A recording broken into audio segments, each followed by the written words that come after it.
Olá, este é a Conexão. Na última edição do Enem, o desempenho médio dos estudantes em linguagens teve queda em comparação com 2016.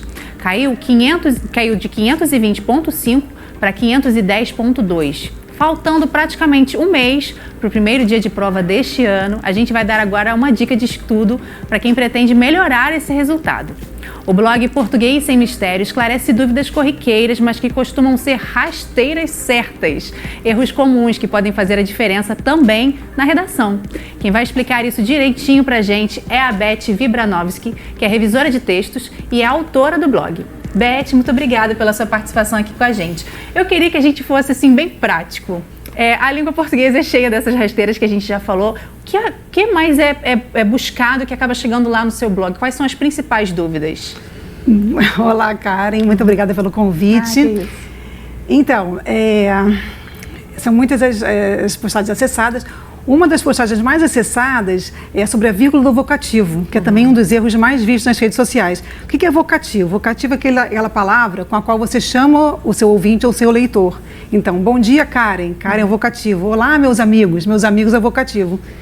E as pessoas não esquecem, não colocam essa vírgula. Ali, né? Essa vírgula é obrigatória. Né? É a questão do vocativo. É a questão do vocativo. Tem um outro ponto também que chama muita atenção, que é o mal. Mal com U, mal com L. Também chega bastante para você. Também chega muito. As pessoas perguntam muito assim, mal-humorado é com U ou com L? Isso confunde mesmo, né? Porque você tem mal com U e mal com L. A gente está vendo até seu blog ali, quando você fez o texto sobre esse, legal, né? Bacana. E aí, essas dúvidas chegam para você. Esse mal-humorado, você costuma ver muita gente colocando errado? Sem dúvida. Então, mal com U é adjetivo, né? Mal com L, tá ali a explicação. Pode ser advérbio, substantivo ou conjunção.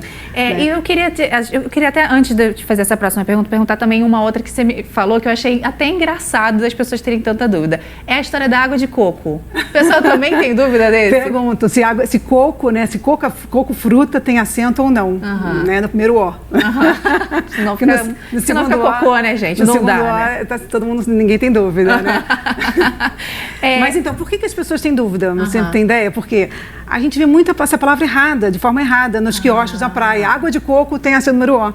Então, o professor Sérgio Nogueira fala isso, que ortografia é memória visual. Você sabe que casa é com S, de tanto você lê casa com S, né? E aí, se você começa a ver muito errado, você realmente fica com essa dúvida, né? Isso. Uma outra coisa que muita gente tem dúvida, e eu acho que isso é para todo mundo até, é a questão da crase. Nossa. Chega para você também. Gente, crase é dificuldade nacional. Por que não abole essa crase, gente? Olha, eu conheço muita gente inteligente, muito inteligente, que tem dúvida com crase.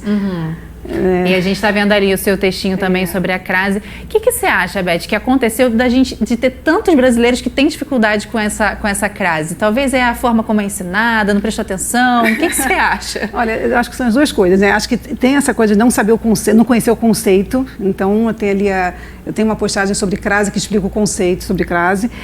E tem uma coisa também que é o seguinte, o som do acraseado e do anão-craseado no Brasil, ele é igual. Então, na fala ninguém erra, né? Mas na escrita a coisa pega. Coisa que é diferente em Portugal, que tem um som, a gente não sabe como que é o sonzinho que faz, né? Mas tem uma diferença quando é com crase e quando é sem crase. Eu já vou falar sobre isso, né? Que em Portugal, voo à praia, que é uma craseada, é um A aberto. E o anão craseado, por exemplo, coloque-se a gosto, eles falam de uma outra forma, acho que é um A fechado, não sei como é que é a pronúncia. E aí, desde pequeno, já aprende e sabe que tem acento ou não. E dizem que os portugueses não erram crase. Não, né? Lógico que eles aprendem ouvindo também, né? Fica mais fácil, né? E os porquês? Também são dúvidas? Isso também é uma dúvida, porque as pessoas acham que porquê separado é apenas uma pergunta.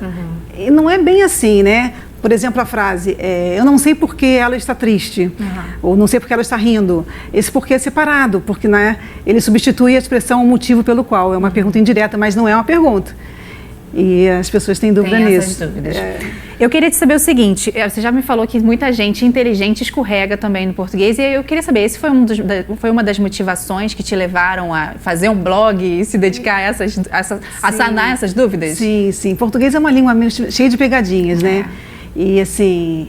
E quem cai nessas armadilhas são pessoas, não são apenas pessoas que não conhecem o idioma, mas também pessoas cultas, com boa formação. Você tem muitas palavras, por exemplo, parecidas na grafia, mas com sentido totalmente diferente. Por exemplo, eminente e iminente, mandato e mandado, ratificar e retificar, cumprimento com O e cumprimento com U. Teve uma que você me falou do taxado. A pessoa foi taxada e aí coloca lá com X, mas tinha um outro sentido, teria que ser com CH. Isso, taxado no sentido de rotulado, por exemplo, ele foi taxado de incompetente. Precisa ser com CH, né? Taxado com X é quando você coloca um imposto em alguma coisa, né? O governo vai taxar as aplicações financeiras, com X. Eu queria mostrar também, além do blog, você também tem o Facebook. E aí, você começou no Facebook, depois você foi para o blog? Isso. Existe a página Português Sem Mistério no Facebook, exatamente. Assim, o que acontece? O Facebook ele é limitado, né? Depois que você publica lá, você não consegue mais pesquisar por aquelas informações. Né? E aí você começou no Facebook e viu que estava dando certo, que as pessoas se interessavam pelo conteúdo. Exatamente. E aí você tem um jeitinho de começar ali no Facebook que sempre tem uma questão relacionada a uma pergunta. Isso aumenta a interação? Sim, as pessoas comentam. Geralmente quando eu vejo um erro em jornal ou revista, então, essa aí. O Bruninho, você clica nessa pra gente ver, essa que tá azul, que é a questão do taxado, que foi um erro também que você encontrou em uma revista, né? Exatamente, olha lá.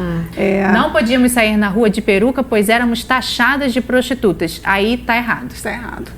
Deveria estar escrito com um CH. Um CH. Que é taxada no sentido de rotulada. E nesse post aí você pergunta qual que é o erro, e aí as pessoas começaram a responder ali embaixo, né? Isso deve ser bem bacana mesmo, né? Deve ter passado direto por um monte de gente, né? Exato. E aí como é que foi? Começou no Facebook, foi pro blog e aí veio pro livro. Exatamente. Como é que foi chegar no livro? Então, o livro acabou de ser lançado, tem apenas um mês que foi lançado, né? O livro é uma seleção de postagens do blog, ou seja, uma seleção de dúvidas, e eu chamo essas dúvidas de cascas de banana, justamente porque elas fazem a gente escorregar. Eu queria ler até aqui a orelha aqui do livro, que foi escrita pelo Hélio Lapenha, né? Isso, o humorista Hélio Lapenha. Você conhece o Hélio? Sim, eu faço a revisão dos textos do Hélio e fiz a revisão do último livro que o grupo lançou, né? O Grupo Cacete Planeta, chama-se Brasil do Caceto. Aí eu queria ler só um trechinho aqui que ficou bem bacana, esse trechinho que ele escreveu, né? Faz muitos anos que você não sabe se descrever. Fazem ou faz muitos anos? Passou por São Conrado ou notou o tráfego intenso na Rocinha? Ou terá sido o tráfego intenso na autoestrada Lagoa Barra que te impressionou? Por falar em trânsito, se for comprar um carro 0 km, exija o hífen. É item obrigatório. Nada do que escrevi acima seria possível se não tivesse lido As Cascas de Banana do Português. Pare de ler a orelha e compre logo este, ou será esse, livro. Seu texto nunca mais será o mesmo. É por isso, Beth, que eu lhe amo. Ops, teria que ser eu te amo, né? Assim, ele usou de várias piadinhas para poder colocar os erros de português.